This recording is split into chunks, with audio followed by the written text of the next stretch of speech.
Vâng, xin thưa các bạn, Thanh Long Vlog xin tiếp tập 11, chương 11, Sấm Cạn Tình, Nguyễn Bỉnh Khiêm. Chừng nào có ngựa có lân, có quy có phụng, có quân có thần, nghĩa là tiên tri cho ta biết.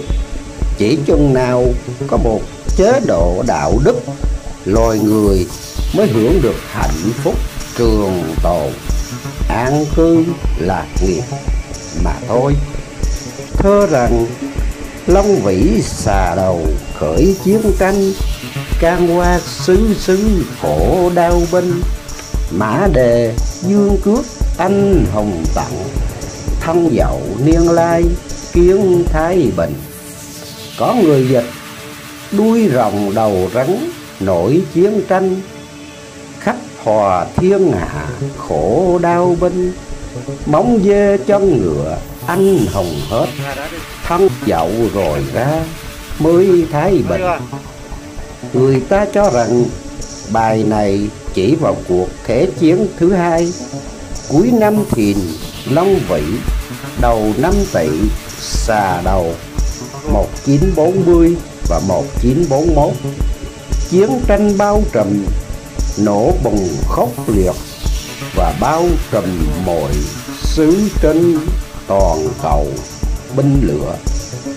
Từ đầu năm Ngọ mà cho đến cuối năm Quý Mùi dương cước, bao nhiêu anh hùng đều tử trận và chiến tranh kéo dài cho đến thân và dậu mới kết liễu.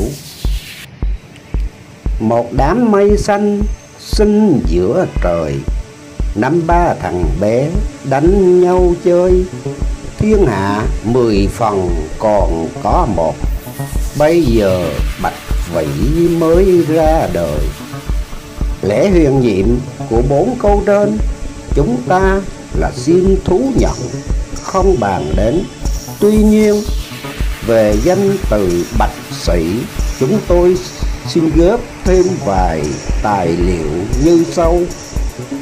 Trong một đoạn sấm, cụ Trạng viết: thánh nhân sinh, bạch sự sĩ tự tối linh, thử nhật thiên giáng ngũ sắc vân. Có nghĩa là thánh nhân ở chúa Bạch Vĩ. Ngày ấy trời giáng xuống năm sắc mây lành. Xét theo câu trên, chúng ta có thể hiểu rằng danh từ bạch sĩ là chỉ vào đấng thánh nhân mà cụ Trạng thường nhắc nhở luôn luôn vậy. Đấng thánh nhân sinh ở chùa Bạch Vĩ, và chúng ta cũng có thể hiểu thêm rằng đấng thánh nhân ấy sẽ sinh ra vào lúc nào. Vì một cứu cánh phù vân hư ảo đám mây xanh, đám nhân loại dại khờ, năm ba thằng bé đã đua nhau xông vào vòng chiến, gần như tận diệt, 10 phần còn có một. Khi cuộc chiến này đến hồi kiệt sức, thiên hạ phải chịu muôn ngàn cảnh khổ, chết chóc cũng như về thiên tai, mà thế giới không còn có khả năng giải quyết được. Chừng ấy thánh nhân mới xuất hiện, cứu đời để dựng nên một thời đại mới cho nhân sinh, một thời đại thượng ngương đạo đức, hạnh phúc và thái bình. Vì thiên cơ đã nên, phải chờ đến ngày giờ mới được. Thơ rằng hầu khứ kê lai hợi nguyệt kỳ, tài tặng dân tán thế lực suy, huyết chiến đê đầu nhân huyết chiến, quốc vương hãm nịnh quốc vương suy. Nhân nhân dục dĩ cố vi thủ, phong nghị tung hoành sự mạc nghi, hạ huyền thượng đạo nhân vô chủ, tham kiến không huyền thứ nhất kỳ. Diễn nghĩa khỉ đi gà lại của hết dân ta, sức yếu đánh nhau đổ máu, quốc dân phải nguy. Người đều cố thủ, ông kiến khắp nơi, dưới lộn trên đảo. Người không có kẻ cầm đầu làm chủ, khá ta cười cho ông trời thất cơ.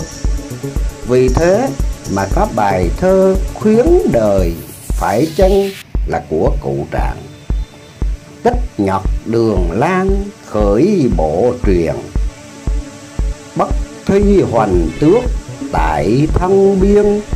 Hoành tước bị đầu nhân xa liệt, đấu nhân cách bị hổ lan khiên. Bảo bộ xa nhân tùy hãm tỉnh, khởi tri đào xứ vẫn tương biên. Thùy tri mệnh hòn nhất mệnh, báo ứng phân minh tại nhãn tiền. Bản dịch: Đường Lan xưa Bắc ve sầu, biết đâu chim sẻ lại hầu ở bên. Chim sẻ bị người ta bắn liền, nào ngờ người bắn bị khiêng hổ vồ. Ôm người bắn hãm giếng khơi, chẳng qua chốn ấy vận trời tương liên. Mệnh trời đảo đảo điên điên, rõ ràng báo ứng ở bên nhãn tiền. Có thơ rằng dục thức thánh nhân sở, tu xuất ưng bảo giang. Dục thức thánh nhân hương, bảo cái thủy trung tàn. Dục thức thánh nhân danh, mộc hạ liên đinh khẩu. Dục thức thánh nhân diện, đạo đức tầm chương cứu. Giang Nam nhụy thủy luyện, tại sơn hô vỗ lan. Thất thập nhị hiền tướng, phụ tá thánh văn vương. Phá điền thiên tử xuất, bất chiến tự nhiên thành. Bản dịch: muốn biết chỗ thành nhân, Bảo Giang là chỗ ấy. Muốn biết hương thánh nhân, bảo cái tung tàn vậy. Muốn biết danh thánh nhân, mộc hạ liên đinh khẩu. Muốn biết mặt thánh nhân, sách đạo nơi tìm dấu. Giang Nam có cái hai luyện, trong núi không hổ lan.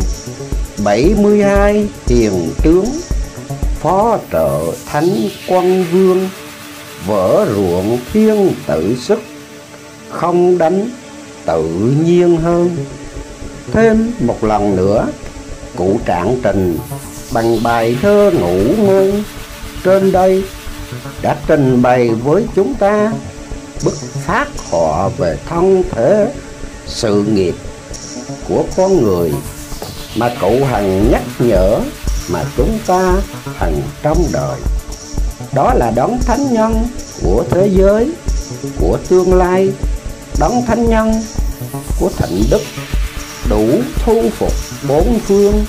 Hổ lan kính ngạc để cho, phá điền thiên tử xuất, bất chiến tự nhiên thành. Mời quý bạn hãy xem kỹ lời sấm trên mà suy ngẫm, hy vọng rằng ít ra đi nữa thì mua vui cũng được một vài trống canh. Ô hô thế sự tự bình bồng, Nam Bắc hà thời thiết lộ thông. Hồ ẩn sơn trung mau tận bạch, kình cư hải ngoại huyết lưu hồng. Kê minh ngọc thụ thuyên huynh bắc, ngưu sức lam điền nhập chánh đông. Nhược đãi ân lai sư tử thượng, tứ phương thiên hạ thái bình phong. Bản dịch của ông Ngư Phổ Giác: than ngôi thế sự tự bình bồng, Nam Bắc chừng nào thiết lộ thông. Hồ ẩn trong non mau thấy trắng, Kình cư ngồi biển máu loan hồng. Gà kêu cây ngọc trời nghiêng bắc, Trâu tới đồng lam bóng rạng đông. Tới lúc ưng về sư tử dậy, Thái bình mới tỏa sáng non sông. Vâng, thưa các bạn, đó là những lời sấm của cụ Trạng Trình. Ông sinh 1491 và mất 1858. Và đây là cái bản viết lại các bạn, sao chép nhưng mà nó cũng quá cũ, thì mình cũng muốn review cho nó kỹ một tí, nhưng mà nó cũng bị nước nó len chữ này qua chữ kia, thì kính mong tất cả các bạn thông cảm và thứ lỗi. Cuối cùng Thanh Long Vlog cũng xin chúc tất cả các bạn sức khỏe, hạnh phúc và gặp nhiều may mắn trong cuộc sống. Thanh Long Vlog còn cố gắng khoảng còn 7-8 video nữa các bạn. Nếu các bạn nào muốn gộp lại để làm 2 video, có một video 1 tiếng rưỡi đó các bạn, thì các bạn để lời bình luận, mình sẽ cố gắng làm 2 video để các bạn dễ bề theo dõi và nó không thất lạc từ video này qua video kia. Thì kính mong các bạn hãy bình luận dưới video để Thanh Long Vlog có động lực làm những video còn lại. Cuối cùng Thanh Long Vlog xin chúc tất cả các bạn sức khỏe, hạnh phúc và gặp nhiều may mắn trong cuộc sống.